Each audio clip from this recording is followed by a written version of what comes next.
Selamat siang teman-teman sekalian, kita akan membicarakan politik.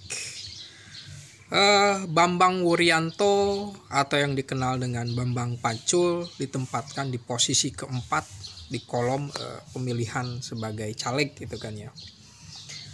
Nomor urut keempat gitu kan. Nomor satu ya ada anaknya Puan Maharani, yaitu ada Diah Fikatan Orisa Hapsari ya. Jadi awalnya Bambang Pacul ini di nomor 1 gitu, di Dapil Jateng 4. Sekarang menerima penugasan dari partai ya jadi nomor 4 gitu kan.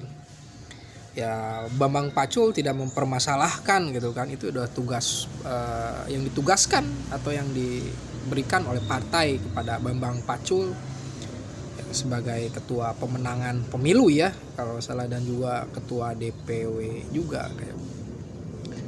Ya Bambang Pacul menerima dengan sebagai tugas karena dia petugas partai PDIP gitu kan.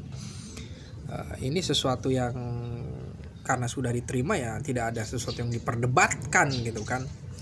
Tapi kalau kita mau mengambil hikmah, mengambil pengetahuan mengenai kasus dari Bambang Pacul ini, kita diperlihatkan bahwa politik Indonesia itu masih politis, politik Indonesia itu elitis gitu kan ya. Ya sesuatu yang bersifat elitis gitu kan, atau feodal gitu kan ya.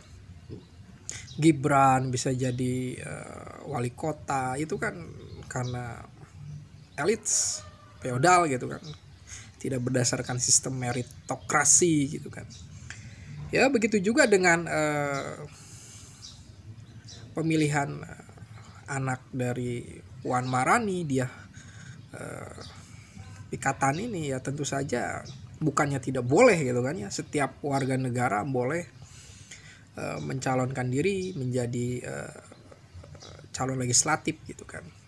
Tapi secara kultural politik ya, setiap orang dipilih diamanatkan menjadi calon legislatif itu kan karena berdasarkan meritokrasi, berdasarkan kemampuan, berdasarkan pengalaman, track record gitu kan,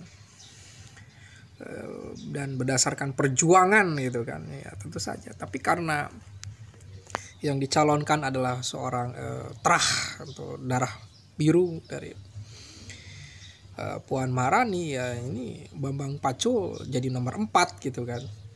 Atau mungkin nanti Bambang Pacul akan dijadikan seorang menteri nanti ya, itu suatu prediksi atau suatu probabilitas atau suatu ya spekulasi ya ke depannya gitu. Harus dalam berpolitik itu tidak boleh gampang marah gitu kan, mungkin di sana Bambang Pacul, dan kesetiaan kepada partai gitu kan yang diperlihatkan oleh Bambang Pacul gitu kan. Tapi bagi masyarakat yang lain kita akan menganalisis ini ada semacam feodalisme dalam politik. Di Indonesia ini ya politik itu feodal gitu kan, elitis, dan ini bukannya sesuatu yang tidak boleh juga, tapi ini pembacaan kultur politik gitu kan.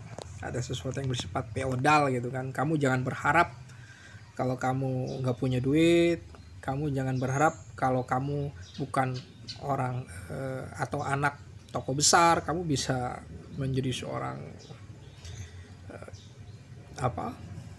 legislator lah gitu ya, atau bisa jadi legislator dengan perjuangan yang sangat berat gitu kan. Tidak punya duit, bukan darah biru ya, itu harus ya dalam politik itu realistis saja gitu kan ya, bahwa feodalisme itu masih ada gitu kan, masih kuat dan dianggap sebagai sesuatu kewajaran gitu kan ya, nggak apa-apa. Tapi kita memiliki suatu analisis bahwa feodalisme, suatu politik patron itu masih ada di Indonesia. Ini memang sudah kultur budaya Indonesia gitu kan.